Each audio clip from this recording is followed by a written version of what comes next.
So hello and welcome to the Expat Pod. My name is James, your host, and welcome to the Quickfire questions version of the podcast. This week I'm joined by Dominic, and Dominic, you and I just finished recording the full episode, so if you haven't already seen that or listened to it, please do go and do that after this one, of course. So Dom, my first question is always, where is your favourite place you've ever lived?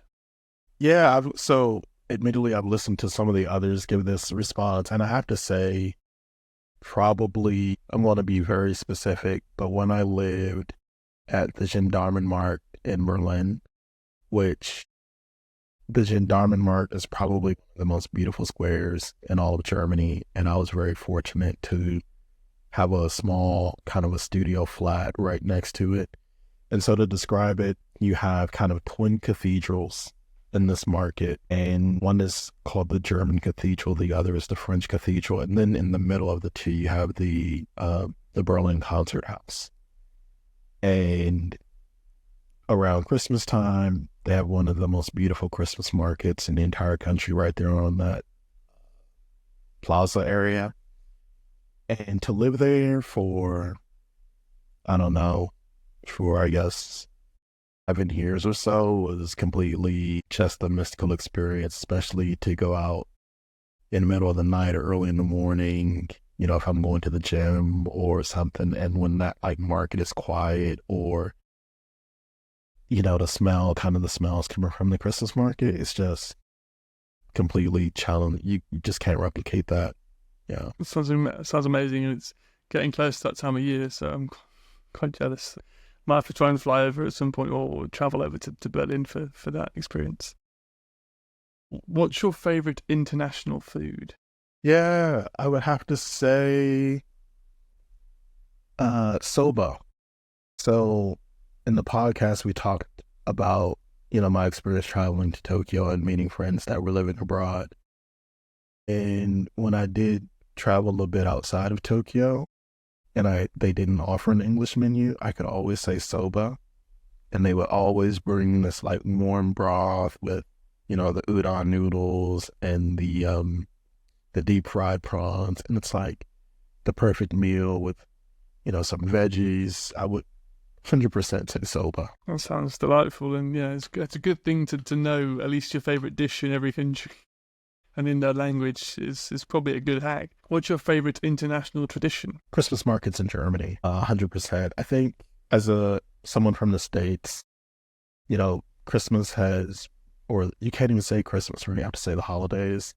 And I think what I liked about living in Germany is that I could say Christmas and no one would judge me for it. And but when the Christmas markets open, and there's no Thanksgiving here in the UK or in Germany, but the ramp up to the Christmas markets opening, it's so cool. And again, when I lived right at the Gendarmenmarkt, when they would put the tree up, and maybe mid-November-ish, it was the coolest feeling, and it made Christmas feel like that Christmas when you were a kid again, and had the magic and the expectation. And Germany does Christmas very well, I would say.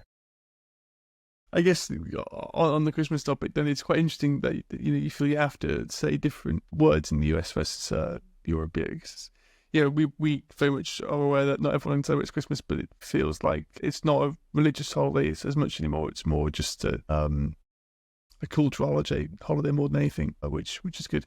And you should try and go to the Birmingham Christmas markets in the UK.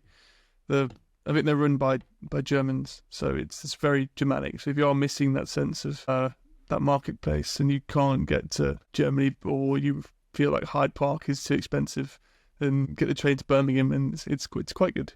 Okay, that's a good tip. And what's your favourite thing about living abroad? Yeah, it's again this moment.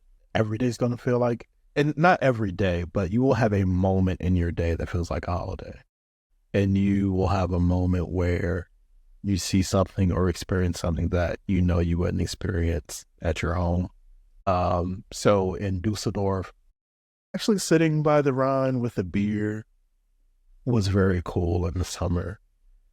Being able to, in Berlin, walking down the street with a beer, in the States, you can only do that in like Vegas and in New Orleans.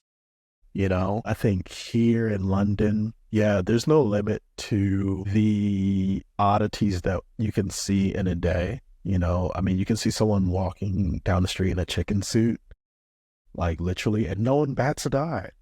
Or you can see someone like on a unicycle, no one bats an eye. It's completely okay. Or what I see quite often on even Friday evenings, like people walking around in full tuxedo, and it's also very much okay. And yeah, I think it's those like nuances in culture and in places where you're going to have the perfect sunset or, the perfect experience that, you just can't replicate anywhere else. That's a very good point. And I hadn't even thought about it, but you're right. You do see a full cross section of society in London, which is pretty cool to think about. Actually, it's so nice that people can find themselves in such a big place. Maybe less so in other cultures or locations. And what's your best homesickness remedy? Visitors, I think in Berlin, people would visit, and when they would visit, they would always bring something from home, like my favorite potato chips or American style pepperoni, which you can't find anywhere else on the planet besides the US. And I don't actually know if that's a good thing or a bad thing, because I think the US style pepperoni probably has like phosphates in it that make it taste that way. But like you literally in UK, in Germany probably has very certain sausage laws, like literally, where you can't have that style of like cured meat, with spices in it. It's also probably too spicy for German. But yeah, like it's definitely connecting through food. Or I had friends visit in August, and they brought me these like little snack cakes that we had when we were kids. But typically my request when people visit, it's for like food items that I can't find here, even through Amazon. No, that's a very good point.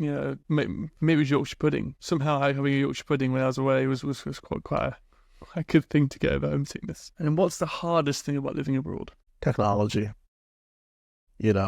So, and no one ever talks about this, I think, but for example, like my Spotify account I opened in the US. So I can really only use my Spotify account when I'm in the US. No one talks about how, these big kind of data laws that countries have or don't have impact your technology. Like I probably have an Amazon account in Germany, in the UK, and in the US, but I can only use my Prime benefits, with like really where I am. Or for the longest time, like my friends in the States would be like, oh, did you see this thing on Hulu? Like, dude, they don't offer Hulu in Germany, like can't relate. And you start kind of missing out on, I think, cultural context from back home. And these are, I guess, the things that kind of make you an expat. But technology and the things connected to technology, I think sometimes are pretty challenging. Have you used a VPN? Because I had a similar thing when I was in Sweden, and I got a VPN. It meant I could watch BBC things, or I could. My Spotify worked fine, but maybe the EU was probably okay, but maybe the US is a different thing. But it seemed to work for me. But I guess I don't know about Hulu. From time to time, I have used a VPN, but there's a pretty high, like Hulu. Like there are certain platforms where they have like some sort of VPN detector where you just can't get through. And again, like, why should you have to?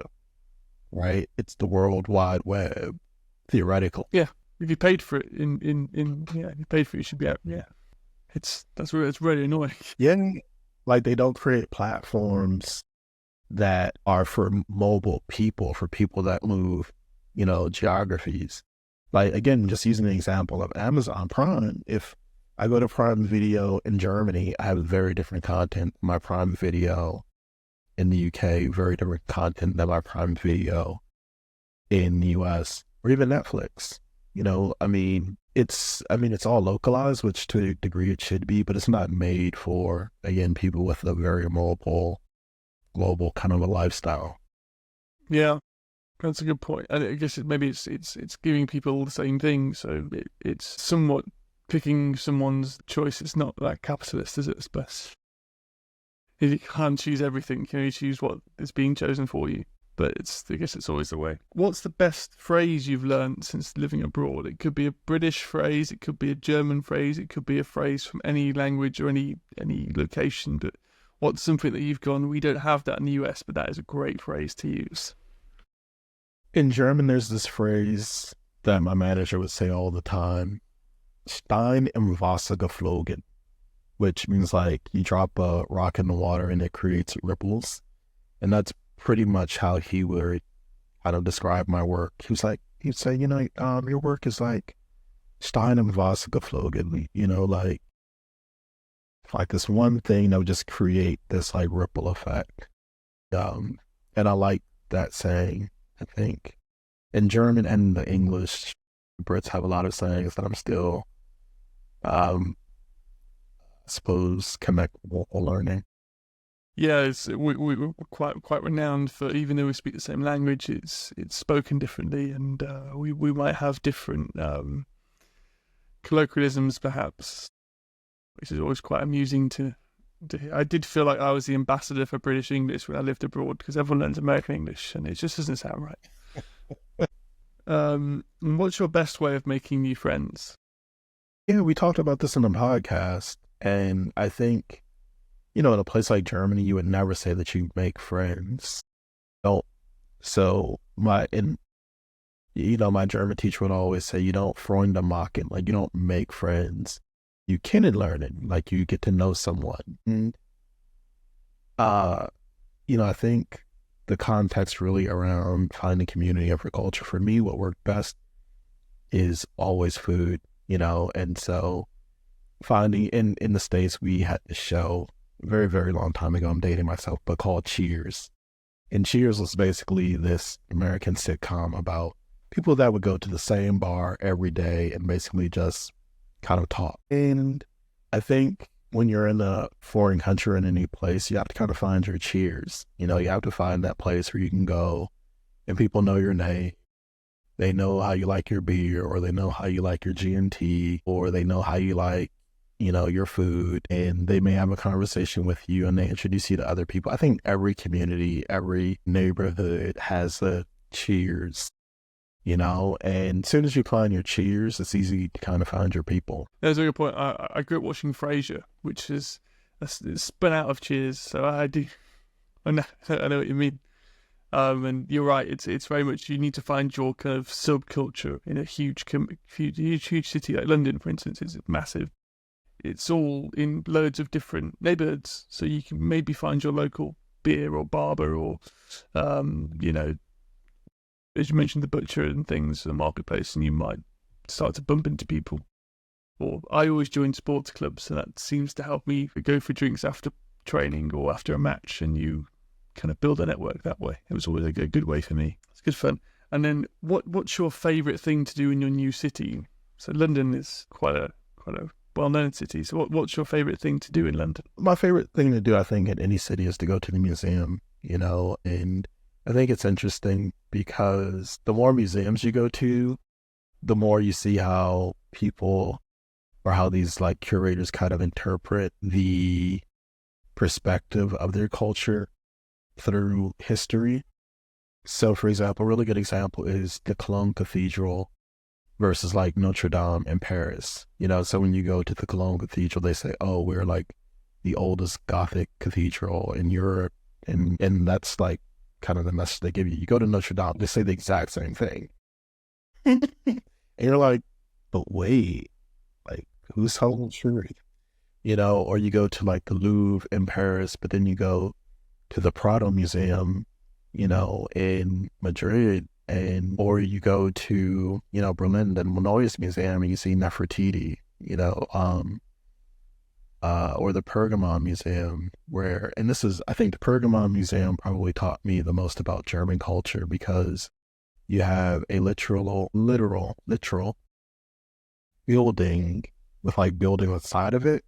And it's such an engineering kind of a marvel where you like, whoa. And yeah, I think absolutely the museums. I went to the British Museum for the first time not so long ago.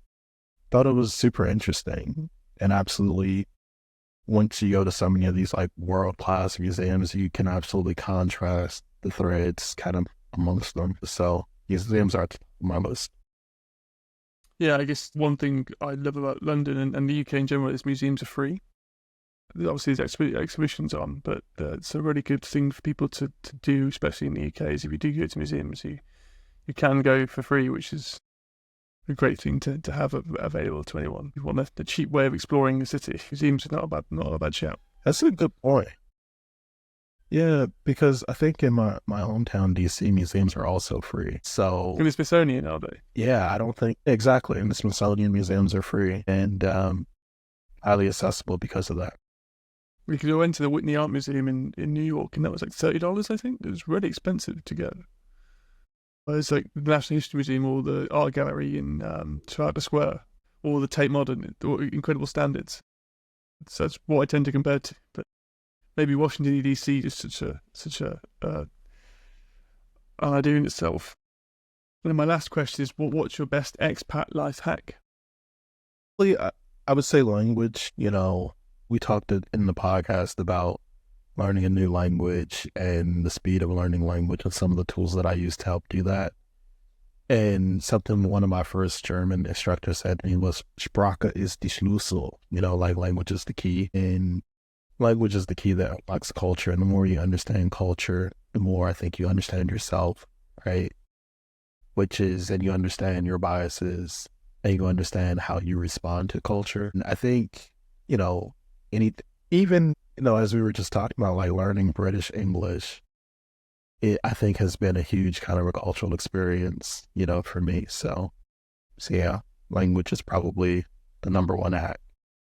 Well, in London, British English is different as well. Depending on which part of London you're in, you can be speaking a different language, I think, within British English. And the accents, I don't know how you manage that. Every city in the UK has a different way of speaking. Like, I'm from Liverpool and it's got quite a pronounced accent, or someone from Manchester or Newcastle or East London to West London. It's quite a contrast. Well, you seem to like it, so you're staying, which is always good. Yeah, as I said before, thank you so much for sharing your time and your Saturday afternoon. I hope you've enjoyed it and enjoyed the trip down like a memory lane, perhaps, or being able to revisit your amazing journey so far. Thank you again, and we'll look forward to seeing you all for the next episode of the Expat Pod.